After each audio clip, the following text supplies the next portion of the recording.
Good morning everyone. Indian geography के अंतर्गत हम बहुत ही इंपॉर्टेंट टॉपिक डिस्कस कर रहे हैं और समझने की कोशिश कर रहे हैं, खास करके इंडियन मैप सीरीज के अंतर्गत। ये क्वेश्चन 2023 में पूछा गया क्वेश्चन है। The western Ghat are important because they, पश्चिमी घाट महत्वपूर्ण क्यों है? क्योंकि ऑप्शन है अत्यधिक वर्षा के कारण, सेकेंड है आर बायोडायवर्सिटी हॉटस्पॉट है, जैव विविधता हॉटस्पॉट है, C A and B both, D option है नन ऑफ दिस। इसका एग्जैक्ट आंसर है both are, A and B दोनों। इसका एक्सप्लेनेशन हम देखते हैं और समझने की कोशिश करते हैं।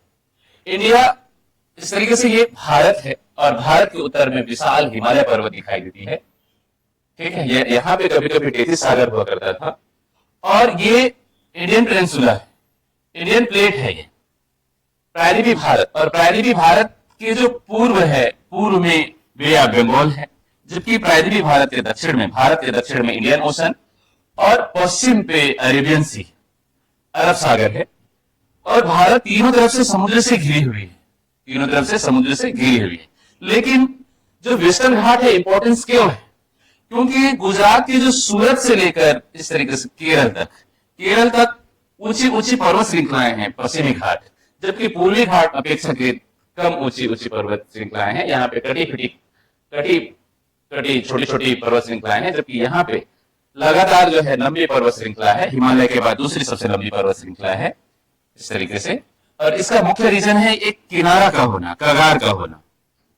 ये एक किनारा है। जब अफ्रीका महाद्वीप से इंडियन प्लेट लगी हुई थी और दरारी प्रकार का ज्वालामुखी उद्गार हुआ, और दरारी प्रकार के ज्वालामुखी उद्गार से निकली लावा या मैग्मा इस तरीके से दक्कन का पठार बनाती है, विशाल दक्कन का पठार, जो काली मिट्टी का सबसे बड़ा क्षेत्र अगर हम भारत में देखें तो दक्कन का पठार है, जहां पे लावा से निकली हुई विशाल चट्टान के जमाव के कारण काली मिट्टी का निर्माण होता है। ये क्षेत्र दक्कन का पठार कहलाता है।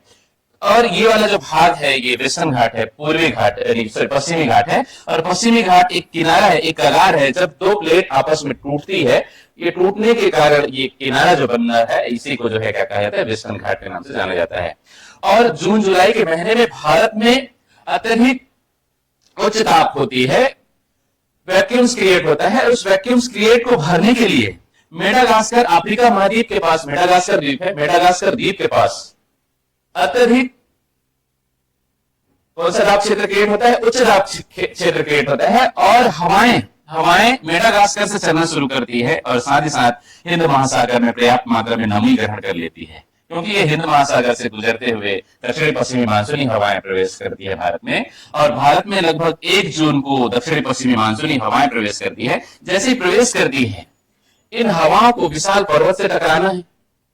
क्यों? क्योंकि ये सह्याद्री पर्वत, और यहाँ पे देखेंगे तो अन्नामलाई पर्वत, नीलगिरी पर्वत और ये कार्डेनम पर्वत की ऊंची ऊंची पर्वतमालाएं हैं। इन पर्वतों से टकराती है और पश्चिमी घाट से टकराती है। टकराने के कारण, क्योंकि इनमें पर्याप्त मात्रा में आर्द्रता है, आर्द्रता जब पर्वतों से टकराती है और ये जो हवाएं हैं ऊपर की ओर जो है क्या होती है, चढ़ना शुरू करती है, ऊपर की ओर बहना शुरू करती है। और एडियाबेटिक ताप हास होता है, एडियाबेटिक ताप लो होता है। लो होने के कारण यहाँ पे संघनन हो जाती है, संघनन होकर अत्यधिक वर्षा कर जाती है। और इधर देखेंगे सह्याद्री पर्वत के बाद वाला जो क्षेत्र है, ये वाला क्षेत्र है, ये शैडो एरिया है, rain shadow area, shadow area. ये रेन शैडो एरिया क्यों है?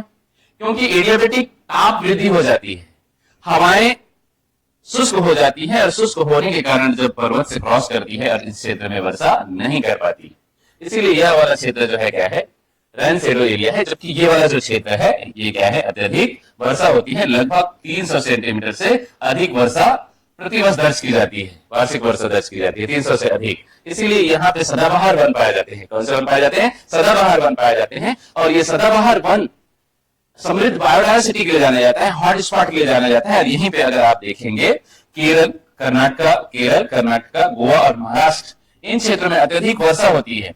और वर्षा होने के कारण इन क्षेत्रों में अगर हम देखें तो समृद्ध बायोडायवर्सिटी क्षेत्र है और सभी जीवों के लिए एक अनुकूल इन्वायरमेंट मिल जाती है। और ये अनुकूल इन्वायरमेंट होने के कारण ही यह क्षेत्र जो है क्या होगा, हॉट स्पॉट कहलाती है, चिन्हांकित एरिया कहलाती है। और यहाँ पे अगर हम देखें तो नीलगिरी पर्वत, नीलगिरी पर्वत, और नीलगिरी पर्वत की ऊंची चोटी का नाम दोदा बेटा है।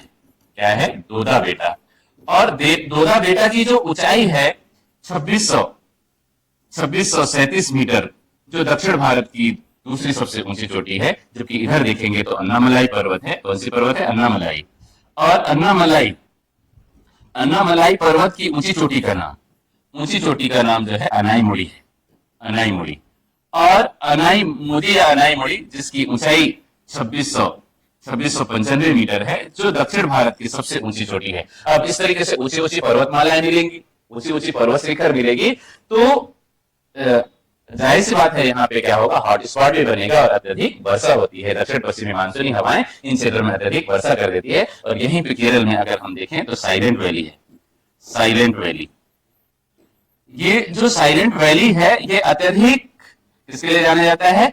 समृद्ध बायोडायवर्सिटी के लिए जाना जाता है। केरल में समृद्ध बायोडायवर्सिटी के लिए। तो ऑप्शन हम देख चुके। और इस तरीके से आपको ये क्लास कैसा लगा कमेंट करके जरूर बताएंगे। अगर अच्छा लगा हो, इन्फॉर्मेटिव लगा हो, तो लाइक, शेयर एवं सब्सक्राइब करके हम सपोर्ट करेंगे। Thank you.